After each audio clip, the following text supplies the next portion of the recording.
নিজের নামে মিথ্যা মামলা এবং অযৌক্তিক জরিমানা ইস্যু দেশের সুনাম নষ্ট করছে। বৃহস্পতিবার কানপুরে জানিয়েছেন সাকিব আল হাসান। টাইগার অলরাউন্ডার বলছেন, দেশের বাইরে থাকায় ওইসব ঘটনার সাথে কোনোভাবেই জড়িত ছিলেন না তিনি। কারো কাছে প্রমাণ থাকলে তা তুলে ধরার আহ্বান জানিয়েছেন সাকিব। ভারতের কানপুর থেকে সাইফুল রূপকের রিপোর্ট।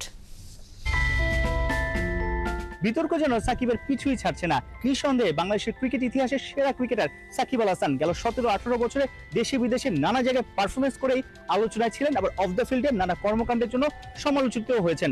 2 মাস আগে যে ছাত্র জনতার আন্দোলন হয়েছে সেখানে সাকিব মুখে কুলু পেটেছিলেন, কারণ তিনি বিদায়ী সরকারের এমপি ছিলেন। 2-3 দিন আগে শেয়ার বাজার কেলেঙ্কারির ইস্যুটা উঠে এসেছে, যেখানে তাকে 50 লক্ষ টাকা জরিমানা করা হয়েছে। কানপুর টেস্টের আগের দিন সবকিছু খোলাসা করেছেন, নিজের অবস্থানটা পরিষ্কার করেছেন সাকিব আল হাসান। খুবই টাফ। আমি কিভাবে রাখছি এটা আল্লাহই জানে, আমিও জানি না আসলে।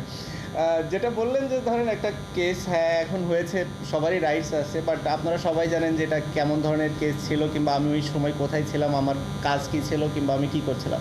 তো এই বিষয়টা নিয়ে খুব বেশি একটা বলতে চাই না।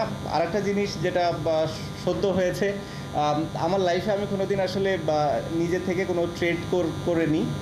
কেউ যদি এটা বলে যে এই ট্রেডিং নিয়ে কথাও বলেছি, আমাকে প্রমাণ দিলে আমি খুশি হব। ফলস এলিগেশনগুলো আমার কাছে মনে হয় না যে এই জিনিসগুলো খুব একটা ভালো দিক বহন করে আমাদের দেশের জন্য, বা বাইরে স্পেশালি বাইরের মানুষ যখন এগুলো নিয়ে কথা বলবে, আমার কাছে মনে হয় না যে জিনিসগুলো খুব বেশি একটা অ্যাপ্রোপ্রিয়েট হবে। কোচ ক্যাপ্টেনের পিচ দেখা, কানপুর টেস্ট নিয়ে বাংলাদেশ দলের ভাবনা, অন্য ক্রিকেটাররা কতটা প্রস্তুত হলো, সবকিছুই আড়ালে পড়ে গেছে। সাকিব যখন বিদায়ের বার্তা দিলেন প্রেস কনফারেন্সে, সাকিব নিজে কতটা তৈরি। চেন্নাইতে কিন্তু খুব একটা বেশি বোলিং করেননি, উইকেট পাননি, ব্যাটিংটা অনেক কষ্ট করে করছেন সাম্প্রতিক সময় চোখের সমস্যার কারণে হেড পজিশন ঠিক রাখার জন্য। সাকিবের ইনজুরির একটা কনসার্নও চেন্নাইতে উঠে এসেছে। সবকিছু মিলে অলরাউন্ডার সাকিব কানপুর টেস্টের জন্য কতটা তৈরি, কতটা মুখিয়ে ভালো করার জন্য। বললাম যে লাস্ট টেস্ট ম্যাচে আমি অনেক ভালো ফিল করেছি ব্যাটিংয়ে, 2টা ইনিংসেই খুব ভালো ব্যাটিং করছিলাম, আনফর্চুনেটলি বড় করতে পারিনি। সো সেই জায়গা থেকে চেষ্টা থাকবে যে যেন ইনিংসটা বড় করতে পারি। কাউন্টিতে আমি ওখানে অনেক ওভার বোলিং করেছি, এতদিন পরে এত বেশি ওভার বোলিং করার পরে মেবি বডি একটু টায়ার্ড ছিল,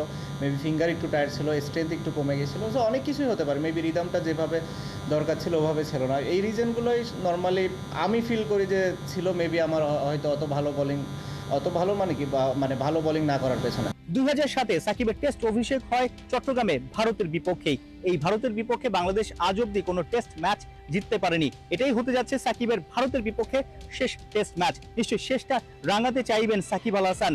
চেন্নাই টেস্টে বাংলাদেশ বড় ব্যবধানে হেরেছে, এখানে প্রতিরোধ গড়ে বাংলাদেশ একটা পজিটিভ ফল তুলে আনবে। অন্য ক্রিকেটাররা সাকিবকে একটা দারুণ ফেয়ারওয়েল দিবে, কারণ এটাই হতে যাচ্ছে সাকিবের অ্যাওয়েতে শেষ টেস্ট ম্যাচ। যদি মিরপুরে তিনি ঘরের মাঠে শেষ টেস্টটা না খেলতে পারেন, তাহলে এটাই হতে পারে শেষ টেস্ট ম্যাচ। সবকিছু মিলে সাকিবকে নিশ্চয়ই দারুণ একটা উপহার দিতে চাইবে গোটা টিম।